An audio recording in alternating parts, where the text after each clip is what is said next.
అవునా? భక్తులందరినీ కూడా కొన్నిసార్లు బలహీనతలతో మొత్తాడు ఆయన, కొన్నిసార్లు రోగగ్రస్తం చేశాడు. యేసయ్యను దర్శించిన తర్వాత 3 రోజులు సౌలుకి కళ్ళు కనపడలా, పొరలు గమ్మేసినాయి. ఆ తర్వాత తనకు కంటి జబ్బు కంటిన్యూ అయింది. తెలుసా మీకు ఆ సంగతి? నా శరీరములో ఒక ముళ్ళు సాతాను యొక్క దూతగా ఉంచబడెను, నన్ను నలగగొట్టుట కాయి అన్నాడు. చూస్తారా? 2 కొరింథీ పత్రిక 12వ అధ్యాయము 7వ వచనం. నాకు కలిగిన ప్రత్యక్షతలు బహు విశేషముగా ఉన్నందున నేను అత్యధికముగా హెచ్చిపోకుండు నిమిత్తము నా శరీరములో ఒక ముళ్ళు, నేను అత్యధికముగా హెచ్చిపోకుండు నిమిత్తము నన్ను నలగగొట్టుటకు సాతాను యొక్క దూతగా ఉంచబడెను. దేవునికి స్తోత్రం, హల్లెలూయా. అర్థమైందా? ఏం చేయటానికి ఉంచబడిందంట ముళ్ళు? నలగగొట్టడానికి. ఎందుకు? హెచ్చిపోకుండు నిమిత్తం, శరీరమును బట్టి ఉప్పొంగకుండు నిమిత్తం. ఎందుకంటే అందరికి మించిన ప్రత్యక్షతలు పౌలుకిచ్చాడట దేవుడు. ఎవరికి ఇవ్వని ప్రత్యక్షతలు పౌలుకి ఇచ్చినందున వాటిని బట్టి పౌలు ఎక్కడ గర్వించి భ్రష్టుడవుతాడో అని దేవుడు, కృపగల దేవుడు గ్రహించి ప్రత్యక్షతలు ఇచ్చాడు, మరో పక్క ముళ్ళు పెట్టాడు. ప్రతి మనిషి జీవితాన ముళ్ళు. కొంతమందికి శరీరంలో ముళ్ళు, కొంతమందికి లైఫ్లో ముళ్ళు. మొత్తం కంట్రోల్ చేయటానికే సుమా, నల్లగొట్టడానికి. నల్లగొడితేనే మనం భ్రష్టులం కాకుండా ఉంటాం, పోరాటంలో గెలవగలుగుతాం, లేకపోతే ఓడిపోతాం. అందుకని కృపగల దేవుడు అవసరాన్ని బట్టి శరీరానికి ముళ్ళు లేదా లైఫ్లో ముళ్ళు ఉంటాయి. ఆ ముళ్ళు కూడా వెరైటీలు ఎన్ని ఉన్నాయి నేను చెప్తాను, అన్నీ చెప్పలేనులే కానీ కొన్ని చెప్తాను. కొంతమందికి శరీరంలో ముళ్ళు, ఆయన చెప్పాడు నల్లగొట్టడానికి సాతాను దూతగా ఉంచబడిందని బలహీనత. అది కంటిన్యూ అయింది పౌలుకి. అదంతే ఉంది. ఏంది నాయన ఇది నాకు చాలా ఇబ్బందిగా ఉంది, తట్టుకోలేకపోతున్నాను, ఇది తొలగించు తండ్రి అంటే ఆయన అంటాడు నా కృప నీకు చాలు అంటాడు. నా కృప నీకు చాలు, బలహీనత యందే నా శక్తి పరిపూర్ణమగుచున్నది. అప్పుడు ఆయన అన్నాడు, అట్లయితే నా బలహీనత యందే నేను అతిశయిస్తాను, ఎందుకంటే క్రీస్తు శక్తి నా మీద నిలిచి ఉండు నిమిత్తము. నేను బలహీనున్నైతే కంట్రోల్లో ఉంటాను, బలహీనున్నైతే దేవుని శక్తి నా మీద నిలిచి ఉంటుంది. కాబట్టి నేను హెచ్చిపోకుండా కంట్రోల్లో ఉండటానికి, అలాగే దేవుని శక్తి నా మీద ఉండి పని చేయడానికి రెంటికి ఉపయోగపడుతుంది ఈ ముళ్ళు. అయితే అట్లయితే దాని అందే నేను ఆనందిస్తా, అది ఉండని ప్రభువా స్తోత్రం అనుకున్నాడు. అంటే అర్థం ఏంటో తెలుసా? అందరికి ఉన్న ముళ్ళు నీకు ఉండొచ్చు, కానీ అందరికి పోయిన ప్రాణం నీ ప్రాణం పోదు. ఎందుకంటే వారికి లేని కృప నీకు నాకు ఉంది. ఇక ఆయన సెలవు లేకుండా డోరు తీసేదే ఆయన డోరు. మరణము యొక్కయు పాతాళ లోకము యొక్కయు తాళపు చెవులు నా స్వాధీనమందున్నవి అన్నాడు. నేను చెప్తున్నాను కదా, యేసయ్య తలుపు తీయకుండా నువ్వు సావాలన్నా సావు రాదు. తాడేసుకున్నా సరే అట్లా తన్నుకులాడుతూ ఉంటామే. డోర్ ఆయన తీస్తే ఊపిరిపోయింది, లేకపోతే ఇక అంతే విలవెల్లాడుతూ అవుతూనే ఉంటామే. కాబట్టి అట్లాంటి సాహసాలు చేయొద్దు. ఓకే? కొంతమంది మందు తాగుతారు, లేదా ఎలుకల పేస్ట్ దీని ఏదో నేను చెబుతున్నా, 3-4 రోజుల నరకం చూపిస్తారు డాక్టర్లు. కక్కిచ్చి కక్కిచ్చి కక్కిచ్చి రక్తం కూడా వచ్చింది. ఇక మళ్ళీ అది కనపడితే దండం పెడతారు దానికి. కాబట్టి అట్లాంటి సాహసాలు వద్దు. శ్రమకు అనుమతిస్తే శ్రమ అనుభవించాల్సిందే, కానీ ఆత్మహత్యల ఆలోచన పొరపాటును కూడా తప్పించుకుందాం అనుకోవద్దు. పొరపాటును కూడా చేసుకోవద్దు ఆలోచనలు. ఎవరైనా అలాంటి తలంపులు కలిగి ఉంటే అర్జెంటుగా వదిలేయండి. దేవుని సెలవు లేకుండా చద్దామన్నా చావలేవు నువ్వు. అలాగని బలవంతంగా చచ్చినా పోతావు పాతాళానికి, నరకానికి. చచ్చినా సుఖం ఉండదు, చచ్చినా సుఖం ఉండాలిగా. అందుకని సుఖమార్గం చూసి చావాలి, కానీ నరకానికి పోయే చావులు ఎందుకు? కాబట్టి కష్టమో నిష్ఠూరమో బాధో వేదో అనుభవిద్దాం కొద్దిగా దేవుడిచ్చినంత మేరకు. అంటే బలవన్మరణానికి పాల్పడవద్దు. అలాగున నువ్వు కానీ ఆ స్టెప్ తీసుకుంటే నీ ముగింపు చాలా దారుణంగా ఉంటుంది. ఓకే? రెండవది, వితౌట్ పర్మిషన్ పోలేవు నువ్వు. కృప నీకుంది, భయపడొద్దు. సమస్యలు ఎన్ని చుట్టుముట్టినా, నీ శరీరం ఎంత నిన్ను కృంగదీసినా నీకేమీ కాదు. నేనున్నాగా నీకు. నా సెలవు లేకుండా నీ ప్రాణం బతుపో, ప్రశాంతంగా ఉండి పని చేయపో అంటాడు. చావకుండా బతకకుండా ఏంది నాయన ఈ ప్రశాంతత లేని బతుకు అంటే అది అవసరం. ఆ ముళ్ళు లేకపోతే నువ్వు భ్రష్టురాలి అయ్యే అవకాశం ఉంది అంటాడు. కాబట్టి ఇక ఈ విషయంలో మీకు డౌట్ లేదు కదా. ఇప్పుడు ముళ్ళు అవసరమా అనవసరమా? కొంతమందికి ఈ ముళ్ళు రోగ రూపంలో ఉంటుంది, కొంతమందికి మనుషుల రూపంలో ఉంటుంది. కొన్ని గృహాల్లో భార్య భర్తకు ఒక ముళ్ళు, బయట తిరిగినంత వరకు ప్రశాంతంగా ఉంటుంది. ఇంటికి పోవాలి అంటే అబ్బా ఇప్పుడు ఇంటికి పోవాలా, వామ్మ ఉంటుందిగా, ఇక పోయిన దగ్గర నుంచి నన్ను గుచ్చుతానే ఉంటుంది. కొంతమంది భార్యలకు భర్త ఒక ముళ్ళు. అవునా? మంచి మంచి వాళ్ళు పోతున్నారు, ఈడు పోయి సావట్లా, వీడి ధ్యానం చెయ్య, సచ్చినోడు కాదు బతికినోడు కాదు, సావు కొడుతున్నాడు, పెండగూడు పెట్టాలని తిట్టుకుంటుంటుంది. ఏంటే ఏం లేదండి, ఏం లేదు. కదిలితే కొడతాడు, మెదిలితే కొడతాడు, దుర్మార్గుడు, వీడి చేతులు ఇరిగిపోను అని తిడతా ఉంటాడు. ఏంటి ఏం లేదండి, మిమ్మల్ని ఏమంటాను నేను. ముళ్ళు కొట్టడం తిట్టడం ఒక బాధ అయితే, మళ్ళీ తాగి టార్చర్ చేయటం. కొంతమంది అన్నయ్య అసలు ఆయన జీవితంలో మారడంటావా? ప్రార్థన చేయమ్మా. చేస్తున్నానన్నా, నాకు తెలిసి అన్నా చచ్చిపోయిన దాకా మారడన్నా, మారడు. అతడు ఒక ముళ్ళు అన్నా, నాకు కరెక్ట్ గుర్తించావమ్మా, అంతే ఫిక్స్ అవ్వంటాను నేను. కరెక్ట్ గుర్తించావు, నిజమే ముల్లే. ఏం ముళ్ళు అన్నా, చచ్చిపోతున్నానన్నా. అరే ముళ్ళని కరెక్ట్ గుర్తించాం, మళ్ళీ చచ్చిపోతున్నాయింది. ఆ మనిషి అలా ఉండటం వల్లే నువ్వు ఇలా ఉన్నావు. ఆ మనిషి ఇంకోలా ఉంటే నువ్వు ఇంకో టైపులో ఉంటావు. ఇప్పుడు ఎట్లా ఉందంటే నీ దగ్గర దీన మనసు, విరిగినలిగిన హృదయం, అసలు అబ్బో ఎంత పరిమళమో నీ దగ్గర నుంచి. ఇదంతా కారణం ఎవరు అనుకున్నావు? అతను పాపం త్యాగం చేసి కష్టపడి నిన్ను తన్ని కొట్టి తిట్టి టార్చర్ చేసి నీలో ఇంత వినయము, దీన మనసు, సాత్వికం, మృదుత్వం, కోమలత్వం, నిర్మలత్వం, పరిమళత్వం అన్నీ వచ్చేటట్టు చేశాడమ్మాయి. దేవునికి స్తోత్రం కలుగునుగా. నీలో ఇవన్నీ తేవటానికి బిడ్డ అంత కష్టపడ్డాడో తప్పదాగి.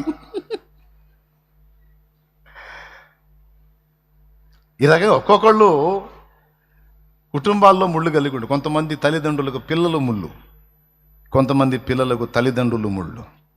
అంత డిఫరెంట్ ముళ్ళు. కానీ ఒకటి మాత్రం కన్ఫామ్, ఇదంతా మనల్ని కట్టడి చేయడానికి దేవుడు ఏర్పరిచిన ప్రతి నరుని జీవితాన ముళ్ళుంచిన.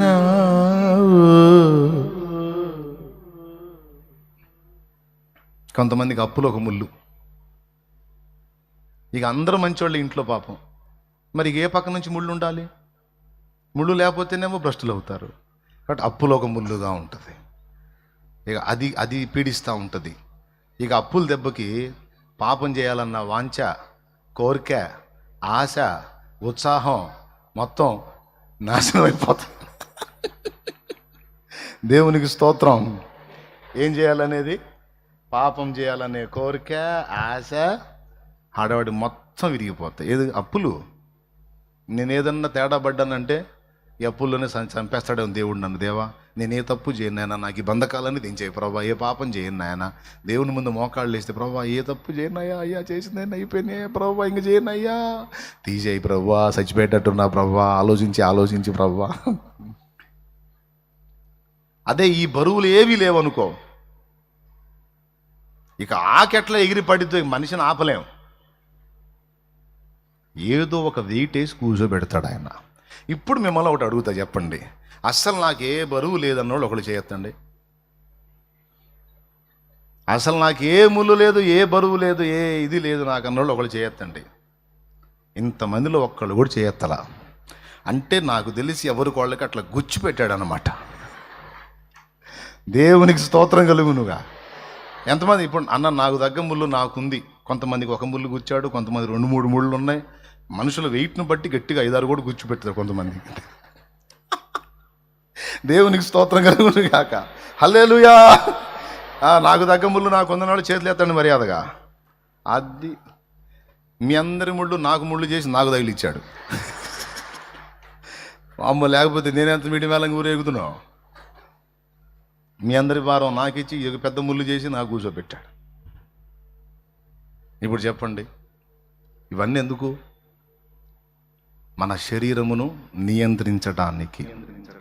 సాధన నీకు చేత అయితే చెయ్యి, లేకపోతే నేను చేపిస్తాగా, నేను నేర్పుతాగా అంటాడు ఆయన. దావీదుకు యుద్ధమును నేర్పాడట, బలమును ధరింపజేశాడట. పౌలుకు కూడా హెచ్చిపోకుండా నలగొట్టాడట, బలమును ధరింపజేశాడట, శక్తినిచ్చాడట. కాబట్టి ఇప్పుడు ఈ పోరాటంలో జయం పొందడానికి మనం చేయవలసినది ఏంటో దేవుడు ఇప్పుడు సూచించాడు. మొత్తం మీద శరీరాన్ని అధిగమించాలి, లేకపోతే అది మనల్ని నాశనం వైపు నడిపిస్తుంది. కన్ఫామేగా, శరీరానుసారంగా నడుచుకోకండి, అలా నడుచుకుంటే మీరు చావవలసిన వారై ఉందురు. అయితే ఆత్మానుసారముగా నడుచుకున్నది అప్పుడు శరీరేచ్ఛలను నెరవేర్చరు. శరీరానుసారమైన మనసు మరణం, ఆత్మానుసారమైన మనసు జీవం. రోమాపత్రిక 8. ఇంటికి పోయి చూసుకోండి, ఇంపుట్ టైం చాలదు. ఓకే, దేవునికి స్తోత్రం. పెద్దగా చెప్పండి, ఇంకోసారి చెప్పండి. ఇప్పుడు ఫస్ట్ ఏది మనం జయించాల్సింది? ఈ శరీరాన్ని మనల్ని నియంత్రించడానికి ఎన్ని రకాల ముళ్ళు ఉన్నాయి? అట్లా ఎన్ని రకాల ముళ్ళు ఇప్పుడు నువ్వు అనుభవిస్తున్నావో అవన్నీ కూడా నిన్ను నియంత్రించడానికి దేవుడు అనుమతించిన ముళ్ళు. కొంతమంది భక్తులు ఏం చేస్తారంటే దేవుడు ముళ్ళు కూర్చిందా కాగరు, వాళ్ళే నల్లగొట్టుకుంటారు. అది పౌలు చెప్పింది. అనేకులకు ప్రకటించిన పిమ్మట నేనే భ్రష్టుడనగుదునేమో అని నన్ను నేనే నలగగొట్టుకుని నా శరీరమును లోబరుచుకొనుచున్నాను అన్నాడు. ఈ విద్య ఎవరు నేర్పారు? పౌలుకి దేవుడే నేర్పాడు. ఇలాగ నియంత్రించుకోవాలి. దానికి ఉపవాసము, కొన్ని రాత్రులు మేల్కొని ప్రార్థన చేయటం, ఉపవాసముల చేతను జాగరణముల చేతను నలగగొట్టుకున్నాడు ఆయన దేహాన్ని. అది నువ్వు ప్రాక్టీస్ చేసావనుకో ప్రాబ్లం లేదు. ఆ ప్రాక్టీస్ నీకు లేదనుకో వేరే టైపులోకి వస్తాయి. మొత్తం మీద ముళ్ళు మాత్రం ఇంతవరకు మీకు క్లియర్గా ఉందిగా? అర్థమైందా లేదా? ఎంతమందికి అర్థమైంది? చాలా వందనాలు, కాపాడారు. ఇప్పుడు రెండోది చెప్తా. దేవుడే మనకు నేర్పుకుంటాడన్న విషయాన్ని మర్చిపోవద్దు. ప్రతిదీ నేర్పుకుంటాడు. కొన్ని ఆయన చేస్తాడు, కొన్ని మన చేత చేయిస్తాడు.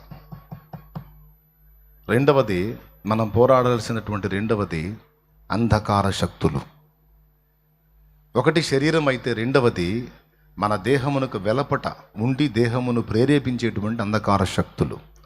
మనము పోరాడున్నది శరీరులతో కాదు అన్నాడు. అంటే పోరాడుతున్నాం అది నిజమే, కానీ మనం అనుకుంటున్నాం మనుషులతో అని. కానీ మనుషులతో కాదు, ప్రధానులతోనూ అధికారులతోనూ ప్రస్తుత అంధకార సంబంధులకు లోకనాథులతోనూ ఆకాశ మండలమందున దురాత్మల సమూహములతోనూ మనం పోరాడుతున్నామన్నాడు.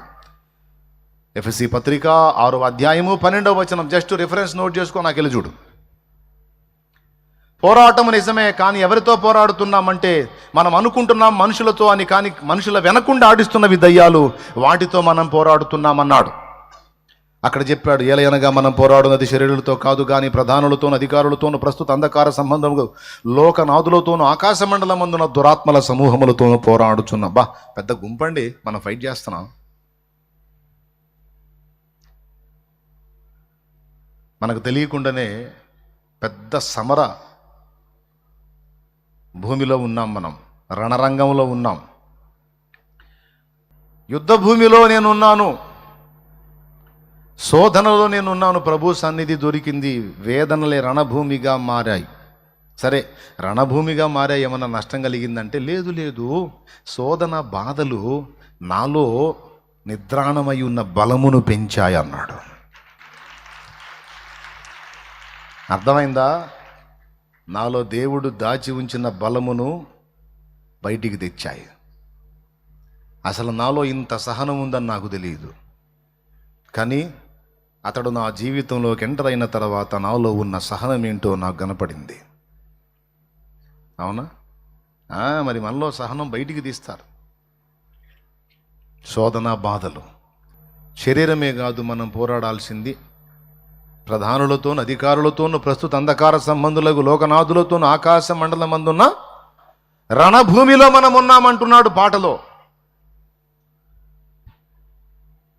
బిడలారా, గుర్తించాలి, ఈ పోరాటంలో కూడా మనం జయం పొందాలి. అయితే ఒక్కటి, దుష్టశక్తులు ఎన్ని మన చుట్టుముట్టినా వితౌట్ పర్మిషన్ ఏమీ చేయలేవు. దేవుడు పర్మిషన్ ఇవ్వకుండా మనల్ని ఏమీ చేయలేవు. డైరెక్ట్గా సైతానుగాడే పోయాడు. వాడి దూతలు కాదు, దయ్యాలు కాదు, దురాత్మలు కాదు, అంధకార శక్తులు కాదు, వీటన్నిటికీ పైన రాజు సాతాను. వాడు పోయాడు ఏబు దగ్గరికి. ఏబు దగ్గరికి పోయి మొహం పగలు కొట్టుకొని వచ్చాడు. దేవుని దగ్గరికి పోయినప్పుడు అంటాడు, భూమి మీద నా సేవకుడైన ఏబు సంగతి నీవు ఆలోచించితివా అంటే, ఏబు ఊరకయే నీతిమంతుడాయన, నీవు అతని ఇంటి వారికి అతని కలిగిన అంతటికి నీ చుట్టూ కంచె వేసితివి కదా, అతని నీవు ఆశీర్వదించుట చేతనే అతడు నిన్ను మయంపరుచున్నాడు, అతనికి ఉన్నవన్నీ ఒక దెబ్బలో తీసివేయప్పుడు నీ ముఖం ఎదుటని నిన్ను దూషించునన్న ఆ సందర్భంలో అతని చుట్టూ నువ్వు కంచె వేసావు అన్నాడు. కంచేసిన సంగతి విడిగట్ట తెలుసు, పోయి తన్నులు తిన్నాడు. అది దేవునికి స్తోత్రం. భక్తులకు చుట్టూ దేవుడు తన కాపుదలనిస్తాడు, మర్చిపోవద్దు ఈ విషయం. భక్తులను సాతాను ముట్టాలంటే దేవుడు అవకాశం ఇచ్చిన పరిధిలోనే టచ్ చేయగలుగుతాడు, కానీ దేవుడు అవకాశం ఇవ్వకపోతే టచ్ చేయడానికి లేదు. ఎందుకంటే చెప్పాడు చూడు, అతనికి కలిగిన సమస్తము నీకు అప్పగిస్తున్న అతని ప్రాణమును మాత్రం ముట్టవద్దన్నాడు. మరి ముట్టాడా వాడు? ముడితే ఈడిపోతాడు కాబట్టి కుదరదు. ప్రాణాన్ని ముట్టొద్దంటే ముట్టలా వాడు. అప్పచెప్పిన వాటి మీదనే వాడు తిప్పలు పడ్డాడు, కానీ ప్రాణం జోలికి పోలా. అంటే దేవుడు ఎంతవరకు మనల్ని శోధించడానికి ఛాన్స్ ఇస్తాడో అంతవరకే వాడు మన మీద దాడి చేయగలుగుతాడు, కానీ మించి చేయలేడు. ఇదొక ధైర్యం మనకుంది. దేవునికి స్తోత్రం కలుగును గాక. ప్రధానులు, అధికారులు, అంధకార సంబంధులకు లోకనాథులు, ఆకాశ మండలమందున దురాత్మల సమూహములు ఎన్నున్నా ఆయన అనుమతి లేకుండా ఏవి కూడా మనల్ని ముట్టజాలవు. ఒకవేళ ముట్టిన ఆయన అనుమతించిన పరిధిలోనే ముట్టగలవు, కానీ మించి ముట్టలేవు. ఇక్కడ అది కూడా మనకి ఫైటింగే. ఇటుపక్క శరీరము, అటుపక్క దుష్టాత్మలు. కంటికి కనబడేవి కొన్ని, కనబడనివి కొన్ని. మొత్తం మీద మన దినములు యుద్ధ దినములు. ఓకేనా? ఈ రెండు పోరాటాలే కాకుండా సత్యం పక్షమున పోరాటము, సువార్త పక్షమున పోరాటము, పరిశుద్ధులకు ఒక్కసారి అప్పగింపబడిన బోధ నిమిత్తం పోరాటము అని ఈ దైవికమైన విషయాల గురించి పోరాడే పోరాటాలు కూడా కొన్ని రాయబడ్డాయి. ఇవన్నీ పోరాటాలు పక్కన పెడితే ఫైనల్గా విశ్వాసమును కాపాడుకొనుటకు జరిగే పోరాటం. ఈ శరీరము, అంధకార శక్తులు, పరిస్థితులు అన్నీ కట్టకట్టుకొని వచ్చి మన విశ్వాసాన్ని దెబ్బతీయటానికి దాడి చేస్తాయి అనుకోండి. ఆ విశ్వాసాన్ని కాపాడుకోవటానికి వీటన్నిటిని ఎదిరించి పోరాడాలి. మారు మనసు పొంది బాప్తిస్మం పొంది దేవుని బిడ్డవయ్యావు అని తెలియగానే కులస్తులు వస్తారు. అసలు చర్చికి పోతున్నావు అంటేనే కులపోళ్ళు వస్తారు. కులపోళ్ళు, మన కులపోళ్ళు. అసలు నువ్వు మన కులపోడివిరా, నువ్వు చర్చికి పోవటం ఏందిరా, మనం ఏంది, మనం అది, మనం ఇదని మొదలు పెడతారు. కొంతమంది ఈ కులపు వాళ్ళ పోట్లకు జడిసి దేవుణ్ణి వదిలి, విశ్వాసాన్ని వదిలి, రక్షణ కోల్పోయి మళ్ళా వెనక్కి పోతారు. అందుకే చెబుతున్నాను, రకరకాల రూపాల్లో పోరాటం ఉంటుంది. కొన్నిసార్లు దుర్వ్యసనాలు గెలుస్తాయి మనల్ని, కొన్నిసార్లు అక్రమ సంబంధాలు గెలుస్తాయి. అక్రమ సంబంధాలను ఇష్టపడి దేవుణ్ణి వదిలేసిన వాళ్ళు ఉన్నారు, విశ్వాసాన్ని వదిలేసిన వాళ్ళు ఉన్నారు. లవ్ చేసిన అబ్బాయిని చేసుకోవటం కోసం వాడు విగ్రహారాధికుడైతే వాడు చాలు నాకు, వాడు చాలును చాలును చాలును, వాడు చాలును చాలును చాలును, ఏ సమయమందైనా ఏ స్థలమందైనా నాకు మాత్రం వాడే చాలును అని దేవుని వదిలేసిన వాళ్ళు ఉన్నారు. విశ్వాసాన్ని పోగొట్టుకున్న వాళ్ళు ఉన్నారు. కొంతమంది ఏమన్నారు తెలుసా? మోక్ష నగరు మా పుట్టిల్లు, ముఖ్య దూతల్ మా స్నేహితులు, సాక్షాత్కారమయ్యుండగను లక్ష్య పెట్టమిహ బాధలకు. అబ్బాయి మీరు ఉంటే ఉండండి, పోతే పోండిరా. ఎంతవరకురా మీతో నా అనుబంధం? మీ కులపు ప్రేమ, మత ప్రేమ ఎంతవరకురా? నేను లైన్లో ఉన్నంత వరకు. నా పరిస్థితులు మారిపోయినాయి అనుకో, మీరు ఒక్కడు కూడా కనపడరు నాకు, ₹1 ఇవ్వరు, తుపాకీ కూడా దొరకరు మీరు. మీ దిక్కుమాలిన ప్రేమ వాడికి కావాలరా? మీ మాయ ప్రేమ, మీ చంచల ప్రేమ. నాకు యేసు చాలు, యేసయ్య ప్రేమ చాలు.